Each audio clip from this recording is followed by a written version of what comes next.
We're here, right? Yes. Okay. So this is Father Steve from St. Andrew's Episcopal Church in Clear Spring, Maryland. This is part of our program, And It Was Good. Today, I'm on the road with our show, and I'm staying here with Amber. We're at Brooke's house, coffee and chocolates in the South End Shopping Center.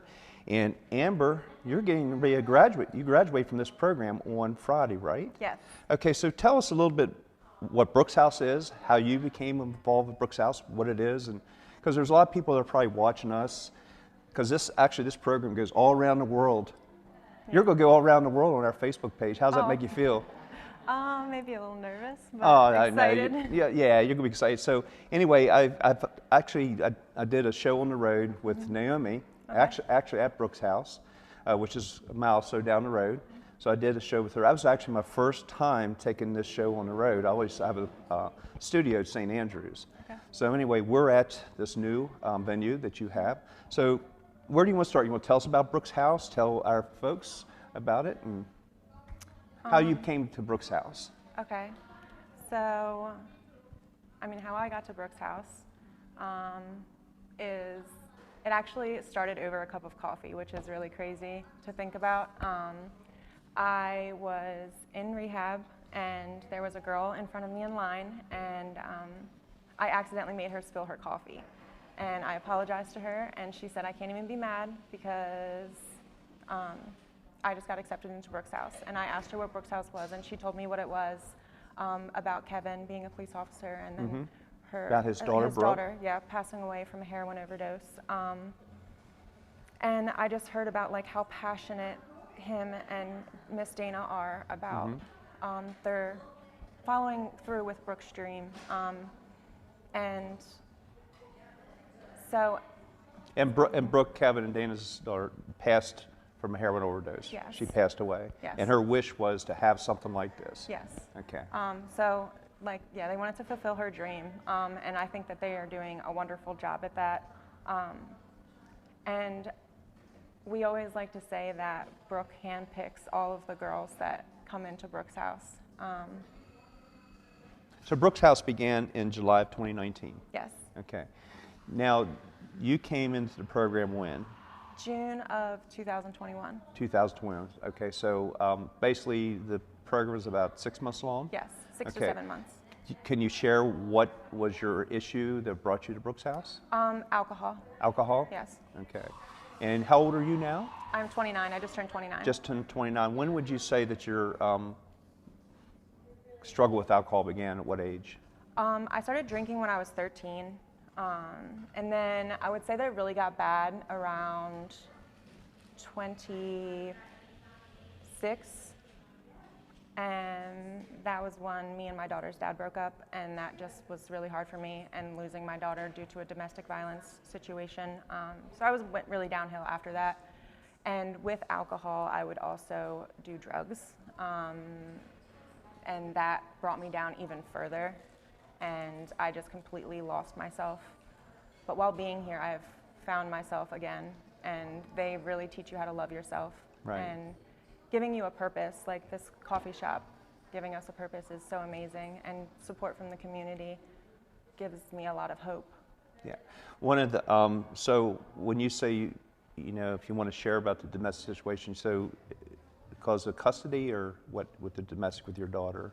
So I ended up rushing into a relationship after me and my daughter's father had separated, and the guy that I was dating ended up putting his hands on me in front of my daughter. And I watched my mom get abused by men most of my life. Right. And I felt like I was following into her footsteps. And I ended up losing visitation with her due to the domestic violence. I tried to get her out of the situation, but he thought that she wasn't safe. And yes, she wasn't safe at that moment, but I tried to do everything I could. So this program, Brooke's House, is going to help restore that? Yes, and while here, I got to take parenting classes and domestic violence classes, which has been a huge help. Yeah. I learned a lot from that, and that's one thing that Brooke's House does do is they tried their very best to make sure that you accomplish any goals that you have while you're here. What's your daughter's name? Devlin. Devlin? Yes. Yeah. So, she excited about Christmas? I'm sure she is. Yeah. So you've been come into the program. Alcohol was, I guess, the thing that started it. What other drugs did you find yourself exposed to? It started with cocaine, and then I ended up starting doing meth. From meth, I started smoking crack. Wow. And then my very last run, I ended up stealing somebody's car. I went to Kensington, Pennsylvania, and I was smoking PCP and crack, and I was up for about 6 days when I hit my bottom. So basically just spiraling down, right? Yeah. Just spiraling down. And this program's got you spiraling back up, Yes. right? Yeah. Yeah, well, that's great.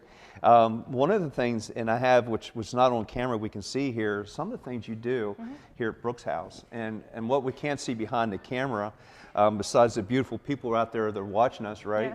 Right? Look at all these beautiful people out there. Is that what you make here and what you sell here? And there's some popcorn. Yep. And it's one of my favorite. The nonpareils. Oh, the nonpareils is one Love of my them. favorite.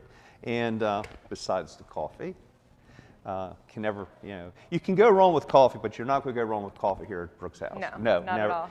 And I made myself a Christmas purchase. Yeah. Well, my wife, she looked at it over in the display cabinet, and I said, I want the red cup. Aw. So anyway, I got the red cup. So you found yourself in a good place here. I did. You did. So right now, we're in the coffee, chocolate, which is beautiful. And the camera, I can't pan the camera around, but I've posted pictures on our Facebook page, St. Andrews. And by the way, if you will watch this later, St. Andrews Episcopal Church, Clear Spring Facebook page, so you can see how well you did. And I'm going to make you one of our future co-hosts of this program. Okay, how's that sound? Okay. Okay. And we're going to get a couple more folks on here. And so anyway, thank you. And did you feel comfortable? A little bit. A little bit. Yeah. Well, Amber said she was kind of shy and all that, but she was kind of shy. But I don't think you were shy. And by the way, this is made here. The chocolate's made here. Yep. You were making it at the Brooke's house. Yeah, it started in a church kitchen, and then it graduated to Brooke's house kitchen, and now we're finally here. Oh, wow. And I can tell you that it is great, and it's great. And I really encourage those who are watching this to make a trip in here to, somebody said, where are you at? It's like, I got to tell you a secret. This is not going to go out. It's only going to go out in the world. One of the people that's here, it's going to be a guest today. I said to her, we're going to be at this location, right? Yeah. And I don't know, she was riding by and all this kind of stuff, and I don't want to say her name, but Dr. Cham. Anyway, she goes to Brooke's house. We're about a mile down the road, and by the way, we're standing behind some pictures of graduates, and this actually, if I pan the camera out, we're going to get more on here. And are you on here yet? Not yet. Not yet. No. You'll picture me on here, and the story, the starfish. It's a great story. So anyway, thank you, Amber, and I'm going to ask you to go get Louisa or Lulu. Lulu. Yeah. Ask Lulu to step over here. I'll say a few things, and then we'll get her on here. Okay. Thank you. Congratulations. Thank you.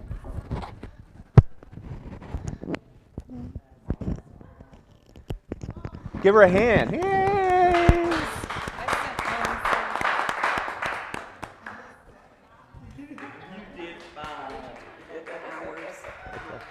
Hey.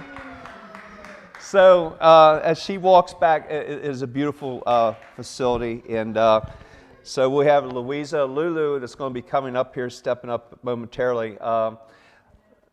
I really encourage you to come to here and get. If you let me take a sip of the good. Here comes Lulu. Let me take a good sip of the coffee. But anyway, I had a clock in front of me, and I said I was going to watch the clock. So what you can do here, Louisa or Lulu, is if you want to just clip that or hold it or whatever, but it's live.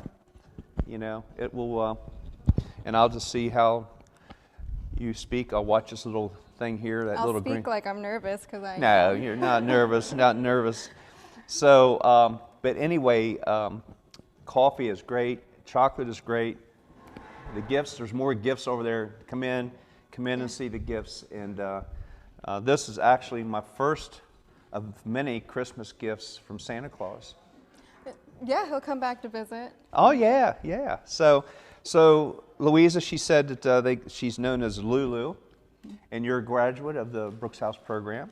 Yes, I graduated in June. I got there November 10th, 2020. Okay. So is it okay if I ask how you found yourself at Brooks House? Yes. So I actually came to Brooks House from Colorado. Wow. Yeah, I traveled 1,600 miles because this program is completely unique, and that's what I needed, was a complete change of scenery and structure. Wow. I was actually homeless and in Colorado in winter, so that was not ideal. What part of Colorado? Colorado Springs. Colorado Springs. That's where the Air Force Academy is, isn't it? Colorado Springs? Okay. And there's an Army base there. Army base. Okay, so how, being homeless, which is very sad, what other things was going that brought you to Brooks House as far as substance or anything? Yes. So I was using, my drug of choice was cocaine and alcohol. I had probably about a $500 a day habit, which I could not sustain. And I was also involved in an incredibly abusive relationship, which that story is not unique to me. That's quite common with most females who struggle with addiction.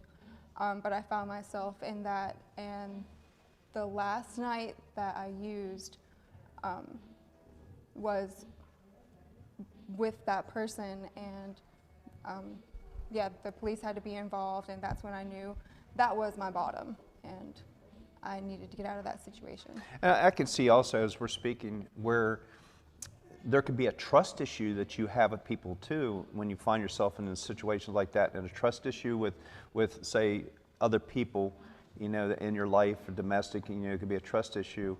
Did you find yourself that you weren't trusting yourself?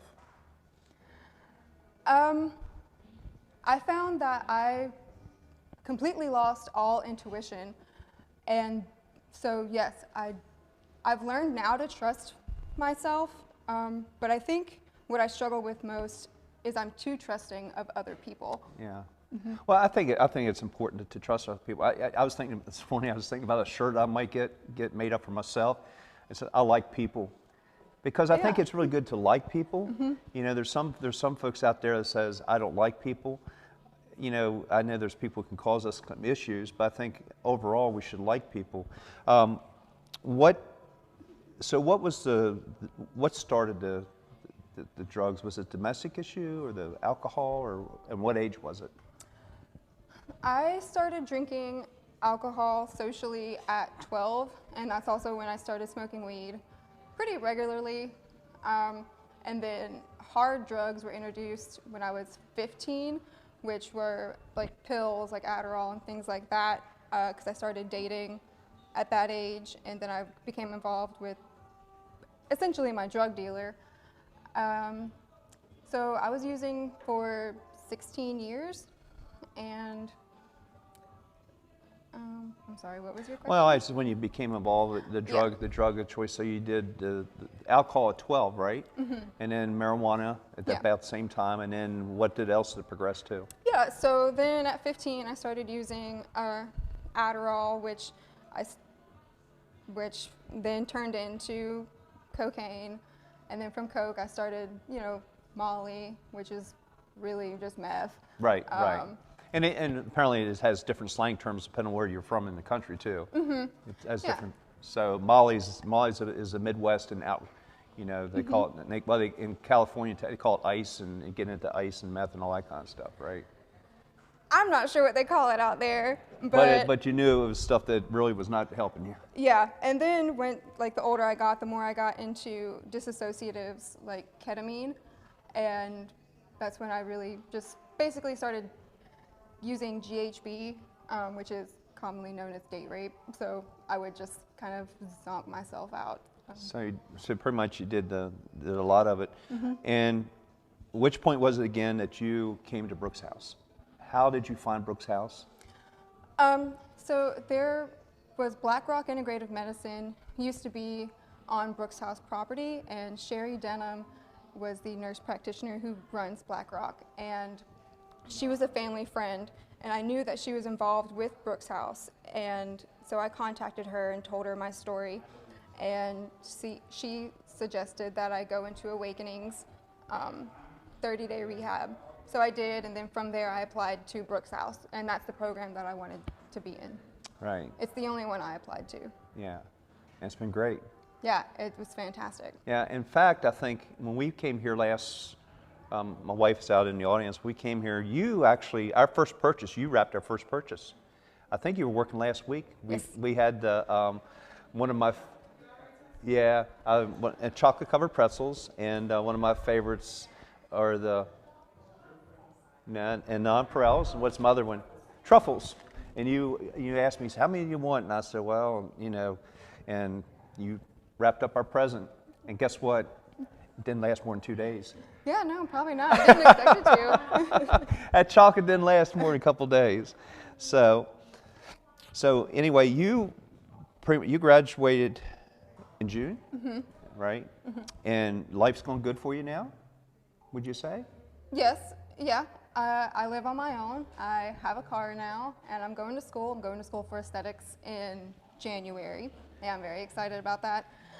Life continues to show up. It's not been, easy and like rose. I'm not looking at life through rose-colored lenses. Right. So yeah, life is good though. It's nowhere. But you have a good support system now. Absolutely, yes. That's one of the things that this program has to offer is a continuous support system if you allow yourself to, utilize it. Right. Well, Louisa, or Lulu, thank you for being on. Anything else I should have asked you or you want to say? Because we're going to bring on another one of your friends here. No, I'm sure she'll have a lot to add. Okay. All right. Well, okay. Well, if you want to go over there and go clear across and again, this is a beautiful facility. And yeah.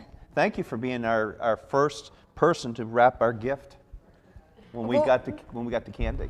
You're welcome. I would do it all over again. Okay. Well, you know what? You're going to have to probably. Okay, thank you. Okay. Thank you.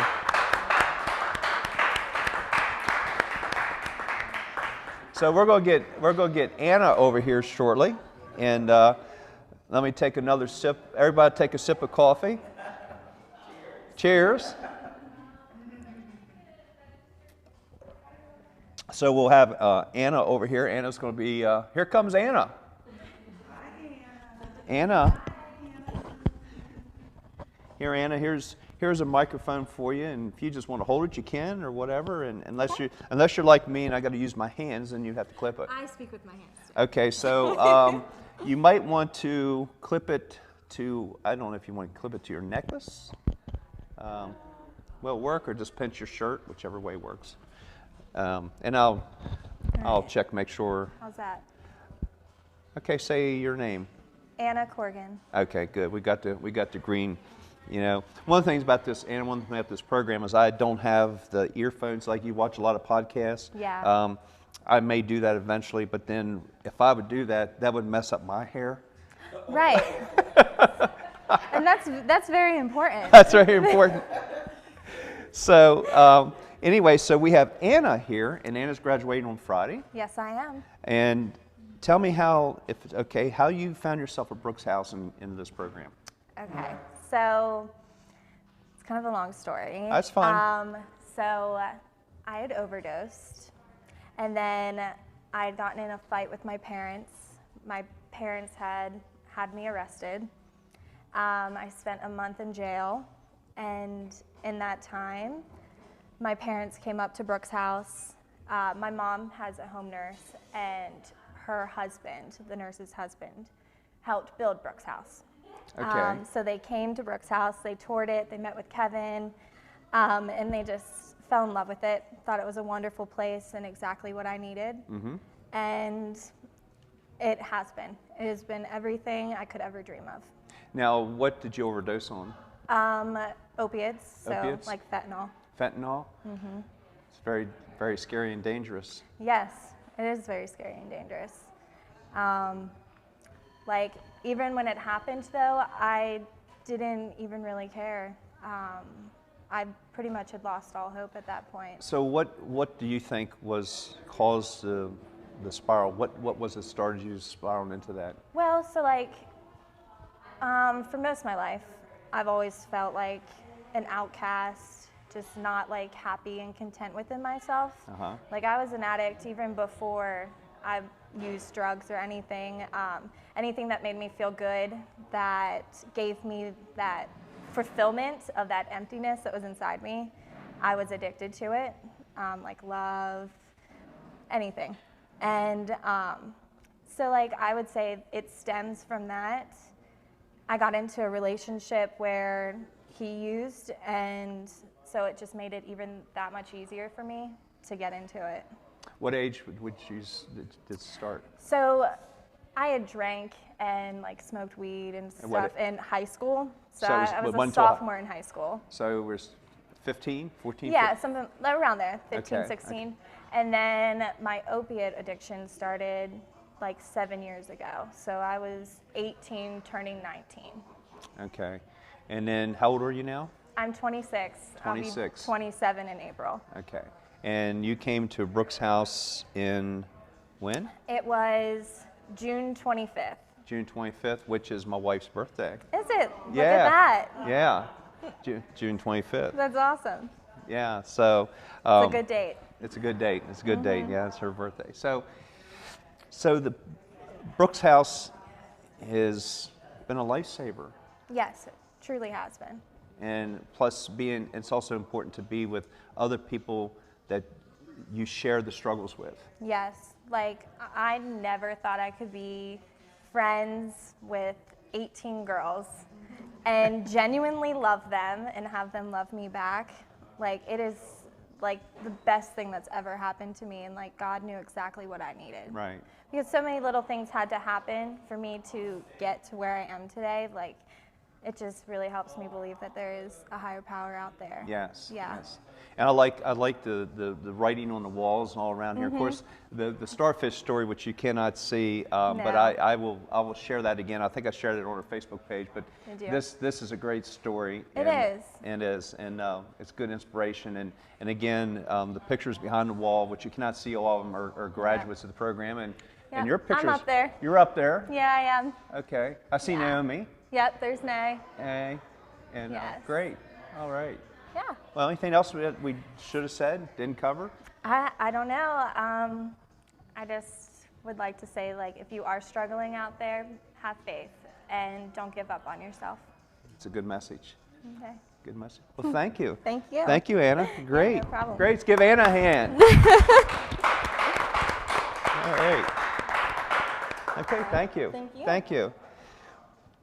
Well, as we go along and we see a common denominator with things that the ladies have found herself here, and also the big common denominator is what we see is how much Brooke's house is a family to these girls, and how much one of the biggest things is that they find the love, that apparently the true love and friendship that they were not having in their lives at the time before they came here. What I'm going to do, I'm going to have Dr. Brenda Cham come up here. As a lot of times, Brenda and I, we go back a few years, and I always want to say whatever district she's from, she represents us, Maryland State Delegate Brenda Cham, and I always sometimes say the wrong district she's in. I'm actually expanding her district, and so Dr. Brenda Cham is going to come up, and she's coming off here, and we'll make sure that your mic is working there, and you can hold it if you want, unless you're going to use your hands a lot. I think I'm good. I think I figured it out. So, Brendan, Dr. Cham, say something. So I'm going to check to make sure you're good. Hello, good morning. All right, there we go. All right. So you left your coffee cup over there? Yeah, it's finished. Oh, It's starting to get a little cool now. Starting a little I don't cool. like it when it's cold. Yeah. So Dr. Cham represents District 2B of Maryland, and we're good friends. Yes, we are. We're good friends, Yes, and yes. so which represents part of Hagerstown. Yep, you got And you want to tell us the district you represent, and then we'll lead into what you think of this Brooke's house. Okay, good morning, everyone. Good morning. So I represent District 2B, which is really the city of Hagerstown. So when you think about the city, you think about downtown area and Virginia Avenue and this area here by North High. All of that is my district. When I was appointed in October of 2020, and I've since filed my candidacy to run because it's so exciting to be a politician now. So I'm currently campaigning to keep the seat and continue to be a public servant for my district. And to be a voice. To be a voice, And, exactly. and to be a good voice for us Yes, as well. that's important. And as you said, you know, when you represent areas of Hagerstown, and people, you know, some people think, well, the drug issue is only in the cities, and so we know it's not. Oh, But absolutely it tends to be more focused because we see more of it. Right. It's more whereas visible. right in that when we go out into the counties and out in the suburbs, it's somewhat hidden a little bit. And I think also some families are able to hide that as much, Absolutely. but in the city you don't see that. It's blatantly, you know, in your face. It's in your face. Yes. It's there. So, Yep. you know, other than this morning driving to Brooke's house instead of going to Brooke's house, come here. What would you say? What do you think about this Brooke's house? Oh my goodness, you know, just congratulations, kudos to the good work that Kevin Summers is doing for the women who have decided that they have a problem. Right. And they sought help through the services that Kevin offers at Brooke's house. You know, I applaud the women. I will pray for them that their walk and their recovery will be strong. It might be challenging, but as one young lady mentioned just before, that she's thankful that God doesn't give us something that's by accident. Right. And, you know, there's no way you can make it in this journey of recovery without having a strong faith in a higher being that I like to call God. You know, Right, that's what I right. call a higher being. I'm just going to say it like it is. Right, right. You know, you can't do that faith, that walk without good supportive people helping you. And it sounds like Brooke's house is really just hitting the mark Right. on that to be a support for women who are going through some challenges. And I think also, you know, there's some people say, well, you know, I want to live off the grid, and I want to live, you know, there's times that you want to be off the grid. There's times you want to be to yourself. But God's never intended us to live in a vacuum. We need other people. Oh, absolutely. We need other people. Yes. And we need people, and it's like this Brooke's House program. These girls, not only do they need a good structure, they need other people. And to be in this type of ministry that Kevin's in and Dana's in, you have to like people. Yes. And you can't, you know, and you got to also, and this is the most important thing, you have to believe in second chances. Yeah, oh, that is of utmost importance. Many people struggle with that. They say, well, you know, this, and they did this, and they deserve this. But you know what? And those of us in the Christian faith know that we're given second chances, multiple chances. Oh my, We're given second chances, third, fifth, 20th, 50th. Right, as we say, you know. Yes. But anyways, we come into church every week. It's like if we didn't need second, third, fourth, fifth chances, we would come to church when we were baptized, and we come back in when we die. But we need all those chances. Absolutely. And the thing is like Kevin, and you know the thing is, Dr. Brenda, is that I've done several funerals for overdose, and it's the age groups between those people have been between this age, and we've girls that have been out here. Wow. And people say, well, my child won't do that, my child won't do that. You know, Kevin's daughter, Brooke. Kevin's a police officer. His daughter, Brooke, she dies of overdose. Another one of Kevin's co-workers with the police department he was with, Hagerstown Police Department, Kevin's co-worker's son dies overdose. And So it has no respect of person. Drugs and those challenges and addictions aren't just for a certain group of people. It can hit every home, no matter your socioeconomic status, no matter how rich you are, how poor you are. Right. It can affect and impact any home, any Yeah, child. you know, I'm dealing right now with a nephew that's incarcerated because of drugs. And you say, well, you know, why is he incarcerated? But, well, there's other factors. But I sit down and talk to him, and I was called in one time to talk to him and said, you know, why are you doing this and why are you doing that, and why do you do this drug? And I mean, it's the whole gamut of drugs, and you know, it's the addiction, and part of it is he is not in the structure that helps him, like this program, Right. Brooke's House. and I think it's really great that we have this in Hagerstown. Absolutely. And, yes. and people, you represent Hagerstown, and you have people out there that will say, well, Hagerstown, Hagerstown's trash, Hagerstown's this. Hagerstown is not trash. No, it is not. Because it's not trash. And and the fact that we have this program in Hagerstown.